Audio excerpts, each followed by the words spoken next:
EVM మిషన్ల మీద జగన్మోహన్ రెడ్డి చేసిన వ్యాఖ్యలపై టీడీపీ నేతలు అయితే మండిపడుతున్నారు. ప్రస్తుతం మనతో రాజమండ్రి అర్బన్ ఎమ్మెల్యే ఆదిరెడ్డి వాసు ఉన్నారు. ఆయన అడిగి మరిన్ని తెలుసుకునే ప్రయత్నం చేద్దాం. సార్, జగన్మోహన్ రెడ్డి గారు ఒకటే అన్నారు, ఇప్పుడు ఈవీఎం మిషన్ కాదు, మన దేశంలో ఖచ్చితంగా మళ్ళీ పాత బ్యాలెట్ పత్రాలే రావాలంటున్నారు. ఓడిపోయిన వాళ్ళు ఎన్నైనా మాట్లాడతారు.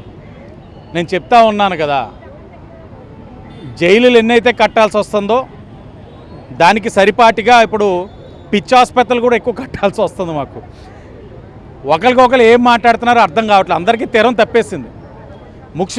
మాజీ ముఖ్యమంత్రి ఎలా మాట్లాడతారని మాత్రం నేను ఊహించలే.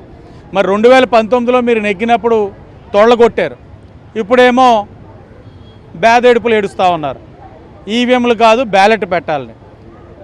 ఒకటి, ఈవీఎంల పైన ఎవరికైనా అనుమానాలు ఉంటే ఇప్పటికే కేంద్ర ఎన్నికల కమిషన్ అనేక సందర్భాల్లో మీకు ఇది ట్యాప్ చేయొచ్చు, అవకాశం ఉందని మీరు అనుకుంటే ఏ విధంగా చేయగలమన్నది తీసుకురమ్మంటా ఉంది. ఇప్పుడు దాకా ఎవరూ రాలా. టెస్లా ఎండీ కూడా రీసెంట్గా ఎక్కడో మాట్లాడారు, ఆయన ఈవీఎం స్టాంపర్ అవుతున్నాయని. కేంద్ర ప్రభుత్వం నుంచి ఈసీకి ఎవరైతే ఎలక్షన్ కమిషన్ ఉన్నారో మీకు అవకాశం ఇస్తున్నాం, ఎలా చేయొచ్చో తీసుకొని రండి అన్నారు. అది ఎవరు రావట్లా. కానీ అవకాశం వచ్చిందంటే మైక్ ముందు మేధావుల్లాగా ఇది అయిపోయింది అది అయిపోయిందని చెప్తా ఉన్నారు. ముందు మేము ఒకటే మాట్లాడలేదు, కేవలం భారతదేశం మాత్రం. వైఎస్ఆర్ కాంగ్రెస్ పార్టీకి క్యాడర్ లేరు, కార్యకర్తలు లేరు, జెండా మోసే నాయకుడు లేడు. ముందు ఈ 5 సంవత్సరాలు దానిపైన శ్రద్ధ వహిస్తే కనీసం 40% వచ్చే ఎన్నికలు 20%కైనా ఓటు శాతం మిగలడానికి అవకాశం ఉంటుంది. జరగడమే కాదు, జరిగినట్టు స్పష్టంగా కనపడాలి. అలాగే కనపడాలంటే ఖచ్చితంగా బ్యాలెట్లే వాడాలని చెప్తారండి.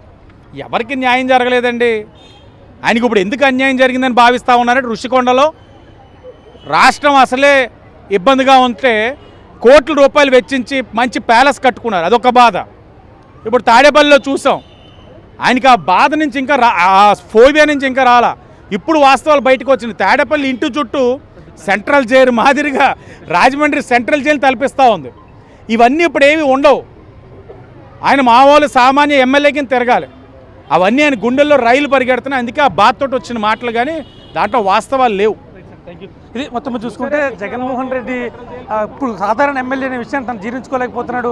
ఖచ్చితంగా రాష్ట్రంలో జైళ్ళు ఎన్ని ఉన్నాయో అలాగే పిచ్చాసుపత్రులు కూడా అన్ని కట్టాల్సిన పరిస్థితి రాష్ట్రంలో కొనసాగుతుందని చెప్పి ఎమ్మెల్యే ఆదిరెడ్డి వాసు అన్నారు. రవిశంకర్తో Rajesh, big TV, Rajamahendravaram. For more videos like this, subscribe Big TV channel.